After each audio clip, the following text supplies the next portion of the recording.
I was holding a microphone at my son's 6th birthday party, 23 seconds away from detonating 2 marriages, while happy birthday balloons bobbed behind me, and my wife's affair partner stood 3 feet to my left with frosting on his collar.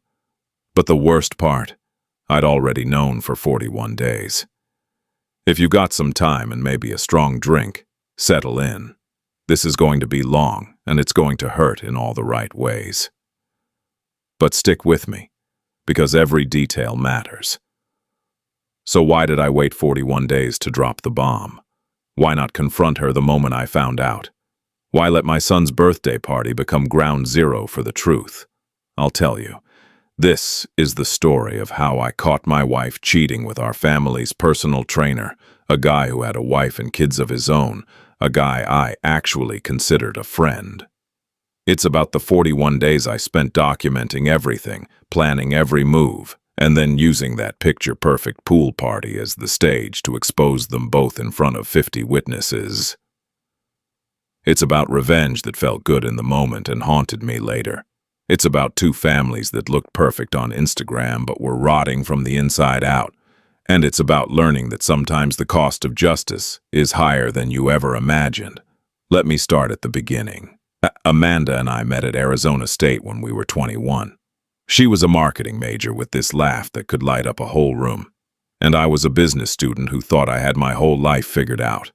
Our first date was at this dive bar near campus. $2 beers and terrible karaoke. She sang Total Eclipse of the Heart, completely off-key and didn't care who heard. I fell for her right there.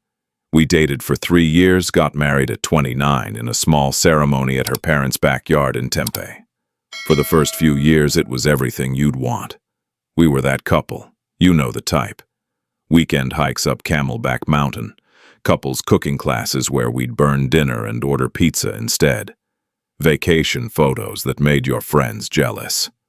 We had inside jokes that made no sense to anyone else. We'd stay up until 2 in the morning just talking about nothing. When Connor was born, I was 32. I remember holding him for the first time in the hospital, this tiny 7-pound human, and thinking my entire life had just been redefined. Amanda looked exhausted and beautiful, and I swore to myself I'd do anything to protect them both. For a while, I kept that promise. But somewhere between the diaper changes and the mortgage payments and the slow creep of routine, we stopped being us. I don't even know when it happened. I got promoted to senior project manager at a tech firm, started working 60-hour weeks to give us the life I thought we wanted. Amanda stayed home with Connor most of the time, did some part-time marketing consulting on the side.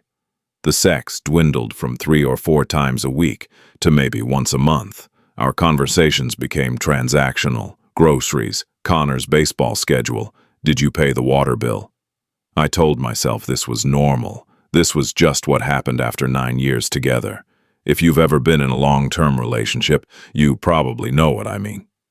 You stop noticing the silence because the silence becomes the soundtrack. About 8 months ago, Amanda joined Momentum Fitness, this upscale gym in Scottsdale. I was actually happy about it. She seemed more energized, more confident. She started wearing makeup again. I thought, good for her. She's taking care of herself. She deserves that. Her personal trainer was a guy named Jason, 35, married, 2 kids, Ella, who was 7, and Noah, who was 5. I met him at a gym social event about 6 months back. Friendly guy, family man energy, one of those people who made you feel like you'd known them for years after 10 minutes of conversation. His wife, Melissa, was an elementary school teacher, warm and genuine, the kind of person who baked cookies for the whole class on Fridays. Connor and Noah hit it off immediately, and before long, the 4 of us, Amanda and me, Jason and Melissa, were doing weekend park trips, coffee dates, family dinners. I thought, finally. Couple friends who actually get it. Looking back now, I can see all the signs I missed. Amanda started showering immediately after the gym. Used to come home sweaty and wouldn't bother until later. Her phone habits changed. Always face down on the counter. Started taking it to the bathroom. Added a passcode when she'd never had one before. She bought new lingerie, expensive lotions from that boutique downtown, got her hair done more often, and the emotional distance. God, the emotional distance. She'd flinch when I tried to hug her, got irritable over nothing, avoided eye contact during dinner. But then, like clockwork, she'd have these random bursts of guilt-fueled affection. One week, she'd suggest date night out of nowhere. Another week, she'd initiate sex twice in 7 days after months of nothing. I should have known. But I was working my ass off and convincing myself that this was her working on herself. And shouldn't I be supportive? Shouldn't I be happy my wife was glowing again? Everyone smiled for the camera. No one smiled behind it. 6 weeks before the party, Amanda pitched the idea. A big pool party for Connor's 6th birthday. Backyard setup, bounce house, the whole 9 yards. I thought it was a great idea. I'd been traveling for work, missing his t-ball games. This was my chance to make it up to him. We agreed on a guest list. Connor's classmates, family, close friends, the gym crew. Amanda was insistent about inviting Jason's family. Connor loves playing with Noah, she said, and it was true. The boys were best buddies. How could I say no? Planning became Amanda's obsession. She was texting constantly, caterers, party rental places, decoration vendors. At least, that's what I thought. Looking back, I realize how little I actually checked. One night I offered to help with the playlist and she snapped at me. "I've got it handled, Stephen." Her tone was sharp, defensive. I backed off. 2 weeks before the party, we had dinner with Jason and Melissa at this Italian place downtown. Something happened that night that I couldn't shake. Jason made a joke about Amanda's dedication to those morning workouts, and Melissa laughed, but Amanda went pale for just a second. The eye contact between Amanda and Jason lasted 2 seconds too long. I felt this twist in my gut, this whisper of wrongness, but I shoved it down. I was being paranoid. I was overworked. I was imagining things. I had no idea that was the last normal night we'd ever have. It was a Thursday morning, 41 days before the party. Amanda left for an early gym session at 6:30. I was getting Connor ready for school, the usual chaos of finding matching socks and making sure he brushed his teeth. He was eating toast at the kitchen table when he knocked over his apple juice. It went everywhere, all over the table, the floor, and somehow directly onto my shirt. "Connor, buddy, you gotta be more careful," I said, not angry, just tired. "Sorry, Daddy." I headed upstairs to change, and that's when I saw Amanda's Apple Watch sitting on the nightstand. She must have forgotten it in the rush. I grabbed it to check the time while I pulled on a clean shirt. That's when the notifications stacked up on the screen. 14 unread texts from Jay. For a second, I didn't process it. My brain tried to rationalize. Maybe it was a gym buddy. Maybe it was someone from her marketing clients. But then I saw the preview text right there on the lock screen, and everything inside me just stopped. "Last night was incredible. Can't stop thinking about you. When can we meet again?" My hands started shaking so badly I almost dropped the watch. My throat closed up. The room tilted. I had to sit down on the edge of the bed, because my legs wouldn't hold me. I scrolled back through the notification history with hands that didn't feel like mine. Each message was worse than the last. Months of them, flirty emojis, the kiss face, the fire, the eggplant. Messages saying, "Miss you. Can't wait to see you. Last night was perfect." And then the one that made my stomach drop through the floor. "Tell Stephen you're at yoga. I'll pick you up at the usual spot. Wear that black thing I like." 3 days old. 3 days ago, Amanda had told me she was going to yoga. I'd been in a late meeting. She'd come home glowing, happy, and I'd thought, good for her, taking care of herself. I called in sick to work. Told them it was a family emergency, which wasn't exactly a lie. Then I called Connor's school and said he wasn't feeling well. Sent him to his room to play with his dinosaurs. And then I just sat there on the floor of his bedroom, staring at those plastic toys, trying to process what I'd just learned. The woman I'd loved for 12 years, the mother of my son, the person I'd built a whole goddamn life with. She was sleeping with our personal trainer, a married man, a guy whose wife I liked, whose kids played with my kid. How long had this been going on? How many times had she looked me in the eye and lied? How many times had she come home from errands or coffee with friends and kissed me hello with his taste still on her mouth? My first instinct was to drive straight to the gym and confront them both, burn it all down right there. But something stopped me. Maybe it was the lawyer in my family. My brother Todd always said, "Never show your hand until you have a plan." Maybe it was just shock, but I didn't confront her. Not yet. I called Todd that afternoon. "Hypothetically," I said, "what would you do if you found out your wife was cheating?" There was a long pause. Then, "Document everything.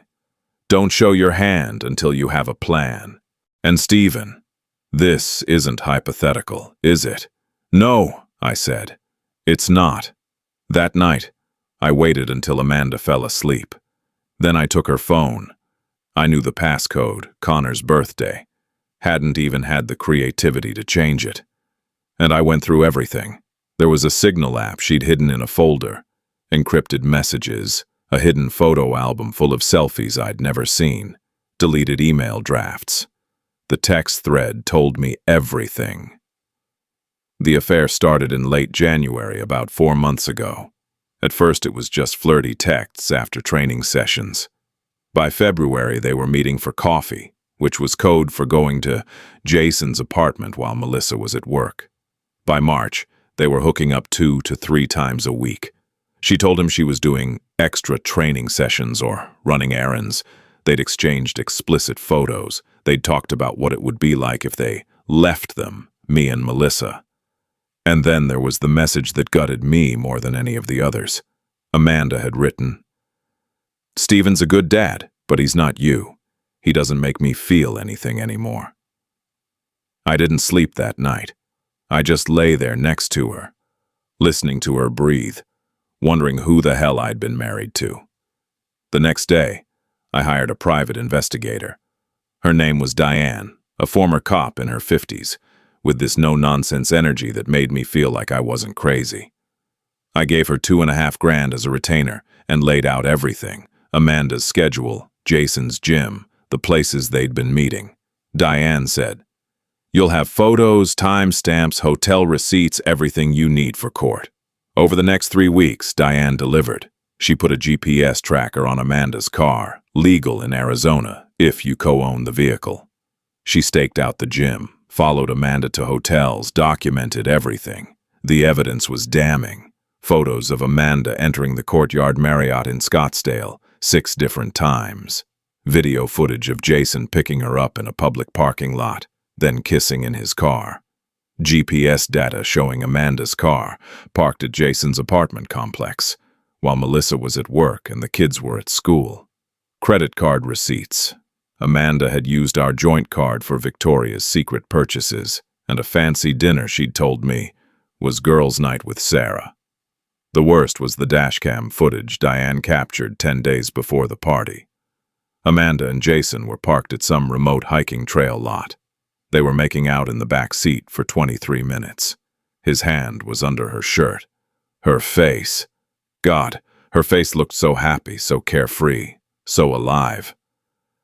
I watched that footage in my garage at 2 in the morning, and I felt like I was watching a stranger. For 3 weeks I played along at home.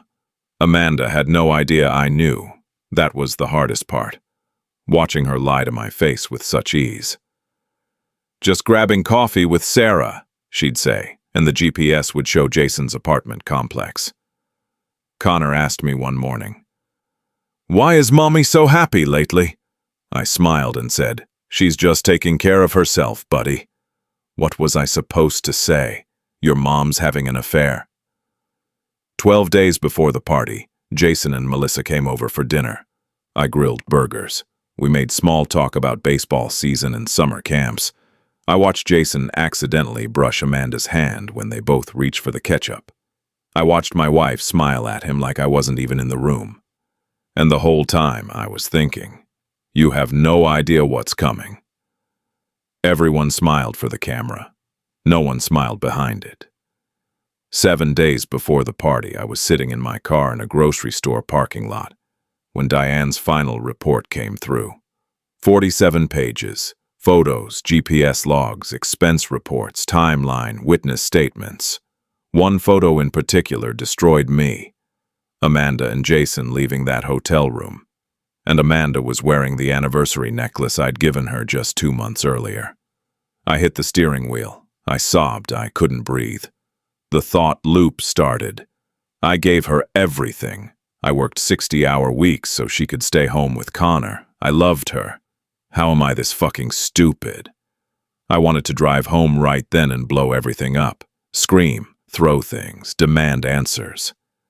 But then I thought about the party. 7 days away. All those people, both families, friends, Connor's classmates, Jason and Melissa. And I realized, if I confront her now, it's private. It's just us. But if I wait, they want to play happy family friends. Fine, let's play it out. That night I drank half a bottle of whiskey in the garage. Amanda asked if I was okay. I said, work stress. Connor came out with a drawing he'd made, a family portrait with stick figures. Me, Amanda, Connor, and a dog we didn't even have. He'd written, I love my family, in crayon. I broke down after he went to bed. Called Todd. I can't do this. I can't pretend for 7 more days. Todd said, yes, you can. You're not doing this for her. You're doing it for you. You deserve to control how this ends. I sat in Connor's room that night, watched him sleep, and made my decision. They performed for everyone. Now everyone gets the truth. Over the next 6 days, I prepared. I consulted with a divorce attorney named Rebecca, who had a reputation for being ruthless. We filed separation paperwork, but held it until the day after the party. I moved half of our joint savings into a separate account. Completely legal under Arizona law in cases of infidelity.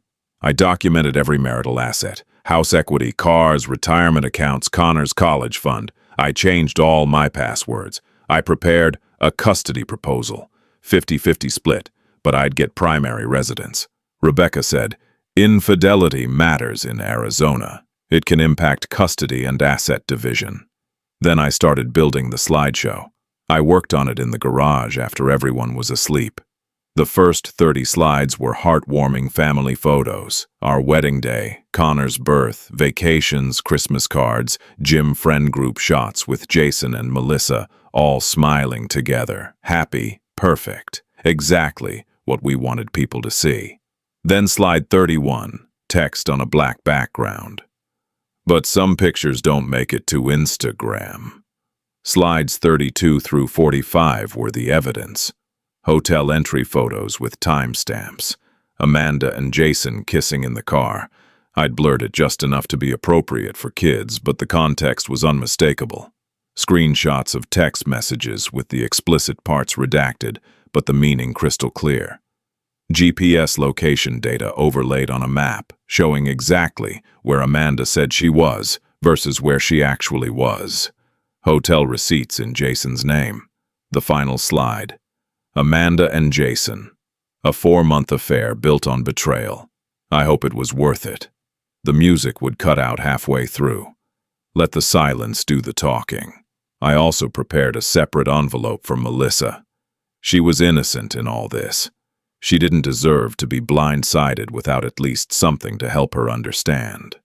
I put together a timeline, copies of Jason's texts, hotel receipts, and a copy of Diane's full report. I included a handwritten note. I'm sorry you're finding out this way. You deserved better than him. So did I. The kids deserve better than lies. 3 days before the party, I practiced my toast speech in the garage. I wrote it out, revised it, memorized it. The opening had to be warm, family-focused, make everyone feel safe before ripping the rug out. The transition had to be smooth, And when the slideshow shifted, I had to stay cold, emotionless, in control. My biggest fear wasn't Amanda or Jason. It was Connor's reaction. So I talked to Todd and his wife, Emily. They'd be on standby to take Connor inside the moment things went south. The night before the party, I couldn't sleep. I ran through the plan 100 times. At one point, around 3 in the morning, I almost backed out. I thought, am I really going to do this at my son's birthday party? Then I remembered Amanda's text. He doesn't make me feel anything anymore. And I thought, they made their choice. Now I'm making mine. Saturday, June 15th, 90 degrees by 8 in the morning, clear blue Arizona sky that made everything look too bright, too perfect. I woke up at 6 with my chest so tight I thought I might be having a heart attack. My Apple Watch said my resting heart rate was 98. Amanda was already up, cheerful as hell, making pancakes for Connor in the kitchen. "Today's going to be perfect," she said, flipping a pancake with this big smile. I just nodded, poured coffee, tried to keep my hands from shaking. We spent the morning setting up. The backyard looked like something out of a magazine. Pool cleaned until it sparkled. Bounce house inflated and tied down.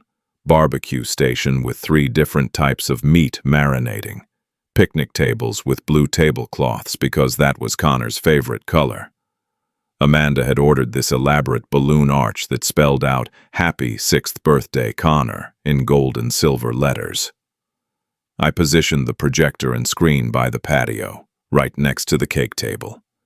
Told Amanda it was for a slideshow surprise for Connor, all his baby photos and milestones. She thought it was the sweetest thing. Gave me a kiss on the cheek. "You're such a good dad," she said. I wanted to throw up. I set up 2 hidden cameras while she was inside getting ready. One tucked in the corner of the patio, behind a potted plant. One inside the house on the bookshelf, angled toward the backyard. Legal protection. If things went sideways, if someone tried to say I'd assaulted them or done something crazy, I needed footage to prove otherwise. Guests started arriving around 11. Connor's classmates first. 8 or 9 kids in swim trunks and princess bathing suits. Parents I recognized from school pickup. Amanda's parents showed up at 11:15. Her mom, Linda, carrying a homemade tres leches cake, because store-bought is never as good. Her dad, Bob, shook my hand, asked how work was going. I lied and said great. Todd and Emily arrived with their 2 kids around 11:30. Todd caught my eye, gave me this look that said, "You sure about this?" I nodded once. My sister, Sarah, came with her girlfriend, bringing a massive Lego set for Connor, neighbors from 3 doors down. The gym crowd started trickling in around noon, couples I'd seen at barbecues and holiday parties, people who thought we were all one big happy family. And then, at 12:30, Jason's black Toyota 4Runner pulled into the driveway. My heart rate spiked so hard I felt it in my jaw. Melissa got out first, wearing this yellow sundress, carrying a big fruit salad in a glass bowl. She waved at me, all smiles. "Stephen, thanks so much for inviting us." "Of course," I said, walking over. "Wouldn't be the same without you guys." Jason climbed out of the driver's side. Polo shirt, board shorts, flip-flops, looking every bit the family man. He shook my hand, firm grip, eye contact, the whole performance. "Thanks for having us, man. Connor's been talking about this party for weeks." "Noah, too," Melissa added. "He made me pack his swimsuit 3 days ago." The kids piled out of the back seat. Ella in a pink swimsuit with unicorn floaties. Noah in Batman trunks with a cape velcroed to the back. Connor spotted them from the patio and absolutely lost his mind. "Noah's here! Dad, they're here!" He came sprinting over, nearly slipped on the wet grass, recovered, and tackled Noah into a hug. The 2 of them ran off toward the pool, Ella chasing after them, and for a second, just a second, I thought about calling it off.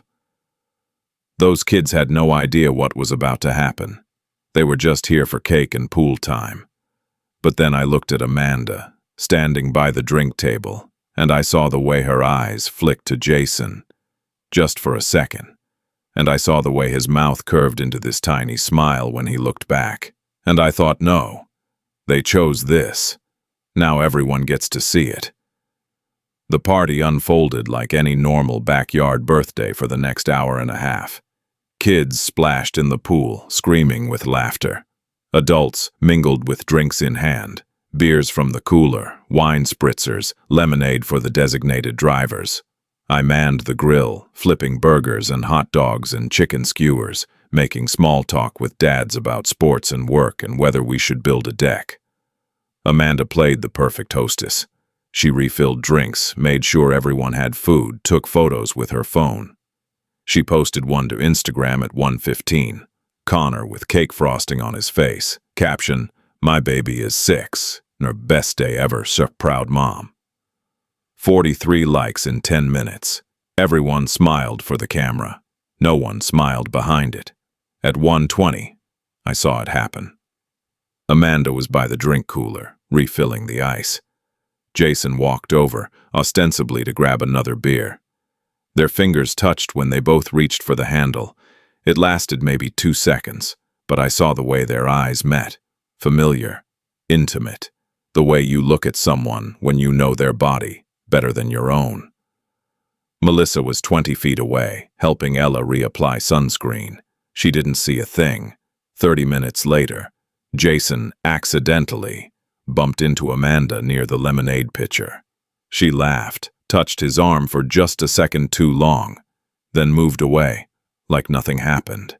I wanted to vomit, or scream, or both. At 1:50, Melissa came up to Amanda while I was watching from the grill.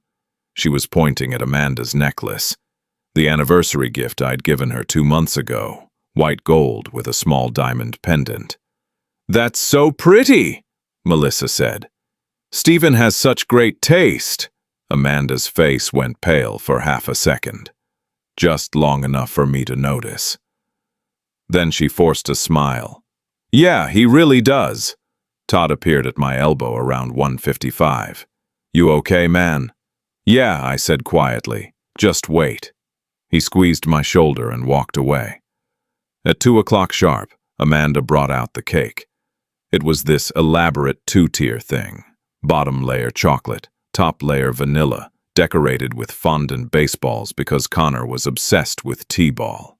6 candles on top. She carried it out while everyone sang "Happy Birthday," and Connor's face lit up like Christmas morning. He blew out the candles. Everyone cheered.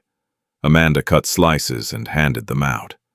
Connor got the first piece and immediately got frosting on his nose. Jason ruffled his hair and said, "Good job, buddy." I felt my jaw clench so hard I thought my teeth might crack. I picked up an empty glass and a fork, clinked them together. The sound cut through the chatter. "Can I have everyone's attention for a quick toast?" The crowd started gathering on the patio. Kids were still in the pool, splashing around, but most of the adults migrated over. Jason was standing maybe 10 feet to my left. Melissa was beside him, arm looped through his. Amanda was near the front, holding Connor's hand. Her mom and dad were in the back. Todd and Emily positioned themselves near the sliding glass door, ready to grab Connor when I gave the signal. I looked around at everyone, 50 people, friends, family, neighbors, all of them smiling, expecting some sweet dad speech about how fast kids grow up. "First," I started, voice steady, "thank you all for being here. Connor, buddy, you're 6 years old today. Watching you grow up has been the greatest joy of my life." Connor grinned up at me, cake frosting still on his face. A few people awed. Someone said, "He's so cute." "I want to take a moment to celebrate family," I continued, "and friends, and the people we trust." I paused. Let that word hang. Trust. Looked directly at Jason for just a second. He didn't notice. He was smiling, oblivious. Amanda and I have been together for 12 years. 9 of those married. We've built a beautiful life together, and I wanted to share some memories with all of you. so everyone can see just how much our family has meant to us. I clicked the laptop sitting on the table beside me. The projector screen behind me flickered to life. Upbeat music started, some generic happy instrumental. The first slide appeared, Amanda and me on our wedding day, young and stupidly in love, kissing under an arch covered in white roses. The crowd made appreciative noises. A couple of women awed again. I saw phones come out, people starting to record what they thought would be a cute family moment.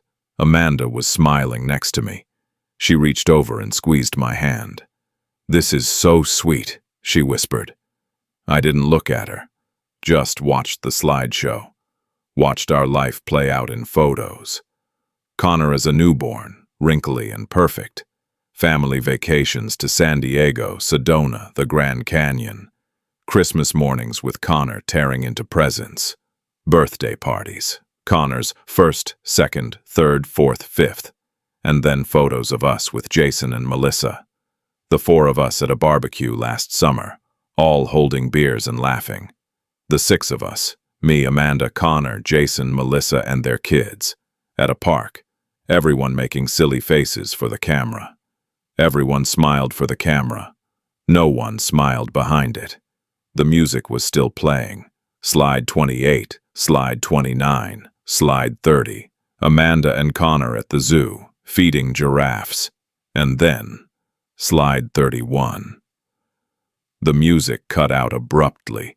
Dead silence, except for the kids still playing in the pool. The screen went black for 1 second. Then white text appeared on a black background. "But some pictures don't make it to Instagram." Confused murmurs rippled through the crowd.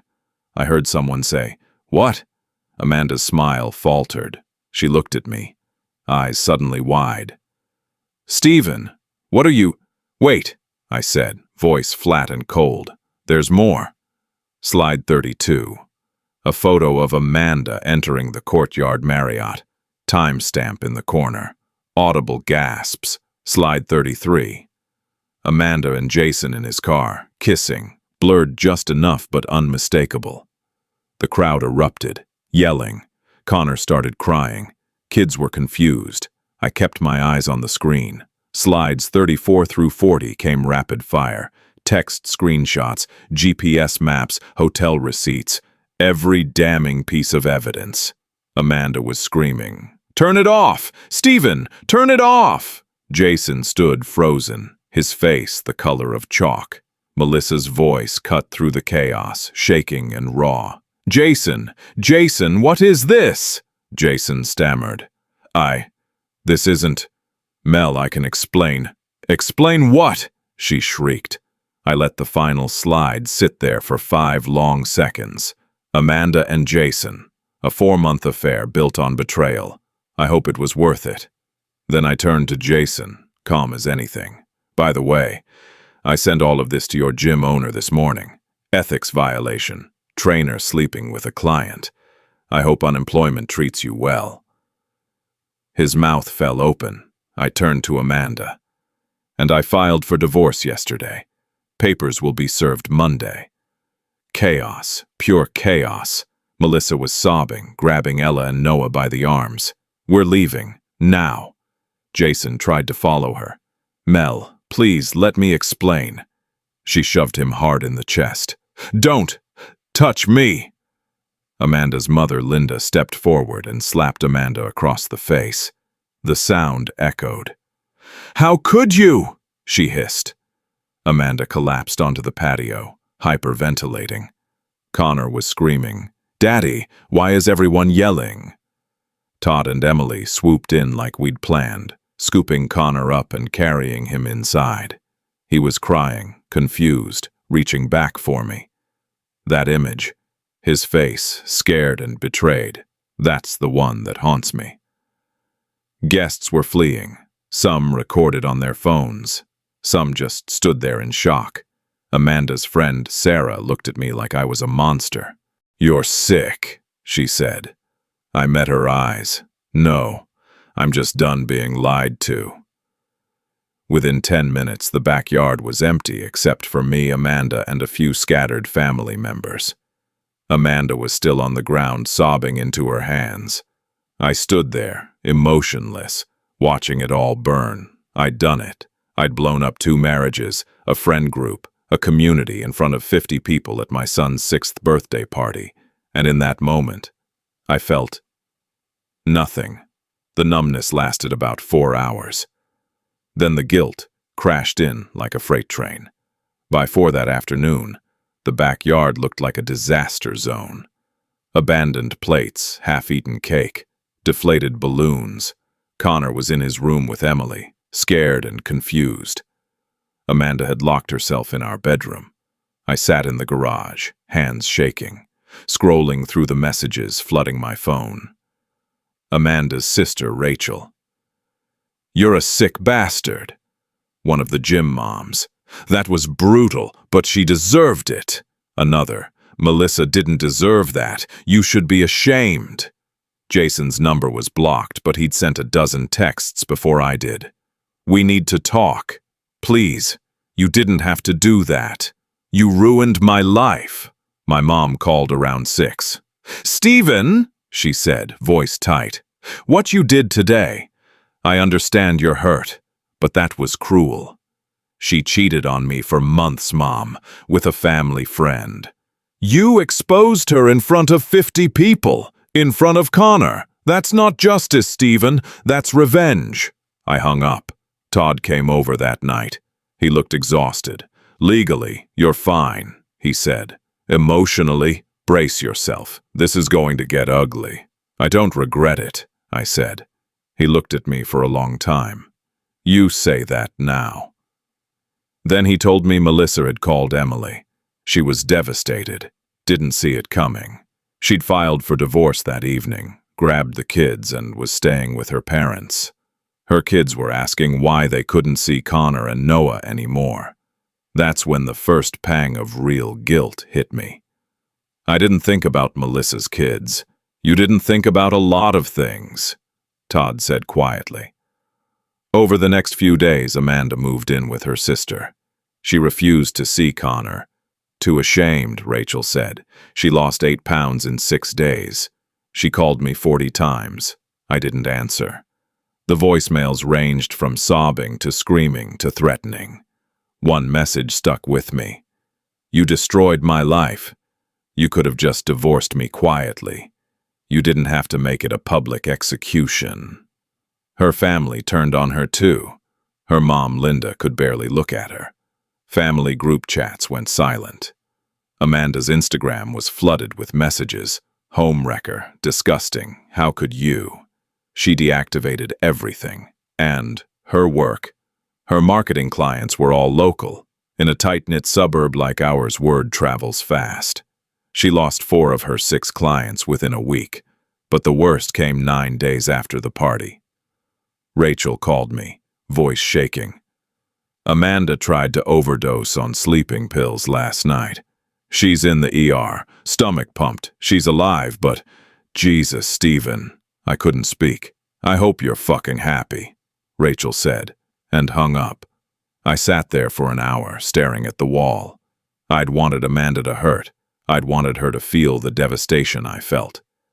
But this, I hadn't wanted this. Jason's life imploded too, and I'll admit, part of me felt satisfaction at first. Momentum Fitness fired him immediately after receiving my evidence packet. The owner told the staff it was an ethics violation. Trainer-client relationship. Termination with cause. Jason's meal prep side business tanked within days as word spread. He couldn't get hired at any other gym in the Phoenix area. His income went from 60 grand a year to 0. Melissa kicked him out. He moved into a cheap motel off the interstate. She got a restraining order, temporary, but enough to keep him away. Their kids asked her, "Is Daddy a bad man?" Melissa broke down. Jason showed up at my house 5 days after the party, looking like hell. I was getting the mail and he pulled up in his truck. "We need to talk," he said. Man to man. I just stared at him. "Get the fuck off my property before I call the cops." "You didn't just ruin my marriage," he said, voice cracking. "You ruined my life. I have nothing left." "Funny," I said. "That's what you did to mine." I walked inside and locked the door, watched him through the window as he stood there for 5 minutes before driving away. The community split down the middle. Some people were firmly on my side. He had every right to expose them. Cheaters deserve public humiliation, Melissa needed to know. But others were horrified. He traumatized the kids. That was cruel and unnecessary. He could have handled it privately. Someone leaked the slideshow video online. Reddit, TikTok, Twitter. Within a week, it had over 2 million views. Comments were 50-50. Some people called me a hero. Others called me a monster. My name and face were out there. People found my LinkedIn. Strangers sent me messages, some supportive, some vicious. And, "Connor?" Connor asked one morning. "Why don't I see Noah anymore?" I didn't know how to answer. Sometimes friendships change, buddy. "Because of the party," my heart broke. "Yeah." He didn't ask anything else. Just went back to playing with his trucks. But I saw the confusion in his eyes. At night, I'd lie awake replaying it all. The screaming. Melissa's face when she realized. Connor crying. Amanda's mother slapping her. And I'd think, was it worth it? I didn't have an answer. 2 months after the party, I started seeing a therapist. Dr. Patricia Green, mid-50s, office in downtown Phoenix with plants everywhere and one of those white noise machines by the door. She specialized in betrayal trauma, came highly recommended by Todd's wife. In the first session, I sat on her couch and immediately went defensive. "I did what I had to do," I told her. "She destroyed our marriage. She lied to me for months. She deserved what she got." Dr. Green just looked at me, pen poised over her notepad. "Did you?" she asked. "Or did you do what felt satisfying in the moment?" I didn't have an answer for that. Over the next 2 months, we unpacked everything. My conflict avoidance that let the marriage deteriorate without ever addressing the real problems. The way I'd thrown myself into work instead of fighting for us. My need for control in planning the revenge. The guilt over Melissa and her kids. My fear of being seen as the bad guy in the story when maybe, just maybe, I was. In session 6, something broke open. We were talking about Melissa's reaction, the way her face had looked when the slides appeared, and I just cracked. I wanted them to hurt like I hurt, I said, voice shaking. I wanted everyone to see what they'd done to me. But Melissa, she didn't do anything wrong. Her kids didn't do anything wrong. And they got caught in the blast radius anyway. "Can you live with that?" Dr. Green asked. I sat there for a long time. Finally said, "I have to, because I can't undo it." She nodded. "That's the first honest thing you've said." Co-parenting with Amanda was brutal at first. We'd finalized a 50-50 custody split. Her first visitation, Connor asked her, "Did you do something bad?" She started crying. "Yes, baby. Mommy made a really big mistake." "Is that why Daddy was mad?" "Yes." Over time, we found a rhythm. We communicated only about Connor, texts and emails, nothing more. We showed up to his school events and sat on opposite sides of the gym. Connor adjusted slowly. Bedwetting, nightmares, clinginess. I got him into play therapy. I leaned hard on my support system. Todd and Emily had me over for dinner every week. My best friend Marcus flew in from Seattle and spent a weekend just letting me vent. I rejoined a recreational basketball league I hadn't played in since college. Found some normalcy in running up and down a court with guys who didn't know my story. 6 months after the party, my sister Sarah set me up on a blind date. Her name was Claire, 36, graphic designer, divorced 2 years earlier. We met at a coffee shop, and it was awkward but comfortable. "So," Claire said, "Sarah told me you went through a rough divorce." "That's an understatement," I said. She smiled. "I get it. Mine was brutal too. No infidelity, just we grew apart. I appreciated that she didn't pry. Over the next few weeks, we saw each other a few more times. On our third date, I opened up about the birthday party incident. I expected judgment. Instead, she said, "That's intense, but I get why you did it." "Not everyone does," I said. "Well," she said, "I do. We've been together for a year now. She's met Connor. He likes her. I'm taking it slow, but it feels right." Work became my refuge.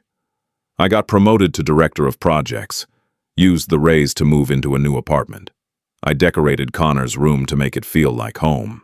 Financially, I rebuilt. The legal fees were brutal, but I'm stable now. I even started going to therapy once a month for maintenance. It's been 18 months since that day. 18 months since I held a microphone and burned down 2 families in front of a crowd. Here's where everyone ended up. Amanda lives with her sister Rachel in a small apartment. She couldn't afford her own place, lost too many clients, too much income. She's working part-time retail now. Her relationship with Connor is slowly rebuilding, but it's strained. She sees him on her custody days. They do homework and watch movies, but there's a distance there that wasn't before. Her parents talk to her again, but it's not the same. She's single. From what I've heard through mutual acquaintances, she regrets everything. Not just getting caught, the whole affair. Jason moved to Tucson for a fresh start. He's working at some corporate gym chain now, management position, not training. He has limited visitation with Ella and Noah. Melissa got primary custody.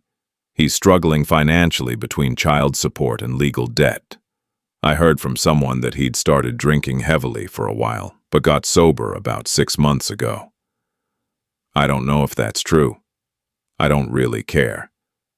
Melissa's still in Phoenix, still teaching at the same elementary school. She bought a townhouse with her divorce settlement, focused all her energy on Ella and Noah. The kids adjusted better than I expected. Kids are resilient in ways we're not. About a year after everything, Melissa started dating someone new. I've never met him, but mutual friends say he's stable and kind. She deserved that. According to Emily, Melissa told her she's grateful I told her the truth, but she wishes it hadn't been so public. She said the hardest part was explaining to Ella and Noah why their family fell apart and why they couldn't see Connor anymore. That guilt? That's mine to carry. Connor's doing better now. He's 7 in 2nd grade, thriving in school. He stopped asking about Noah. He calls Claire by her name, not Mom, and that's okay. He knows his mom and I aren't getting back together, and he's accepted it the way kids do, without fully understanding but moving forward anyway. Sometimes he still has nightmares. Sometimes he asks me why people lie. I tell him the truth in ways a 7-year-old can understand. People make bad choices, and sometimes those choices hurt people they love. And me. I'm okay. Most days I'm okay. I've got a good job, a relationship with someone who makes me laugh, a closer bond with Connor than I had before. I go to therapy. I play basketball on Thursdays.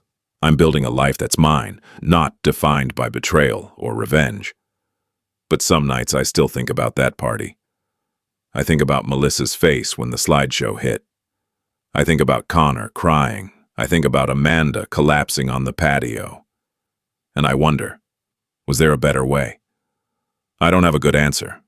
Part of me thinks yes, part of me thinks I could have filed quietly, split assets, protected the kids from the fallout. Part of me thinks that would have been the right thing to do. But another part of me, the part that spent 41 days being lied to, the part that read those texts, the part that watched surveillance footage of my wife kissing another man, that part says no. That part says they performed happiness for everyone, and everyone deserved to know the truth. I'm not that guy anymore. The one who ignored red flags, who avoided confrontation, who let himself be walked on. Amanda and Jason made their choices. I made mine. We all live with the consequences. A few weeks ago, I was cleaning out storage and found an old photo album. Pictures from Connor's 4th birthday party. Everyone smiling, me and Amanda with our arms around each other. Jason and Melissa laughing at something off camera. Connor blowing out candles, pure joy on his face. Everyone smiled for the camera. No one smiled behind it. But you know what? Now I'm learning to smile for real again. Not for a photo, not for show, just for me. It's not the life I planned. It's not the family I thought I'd have. But it's honest. It's mine. And most days, that's enough.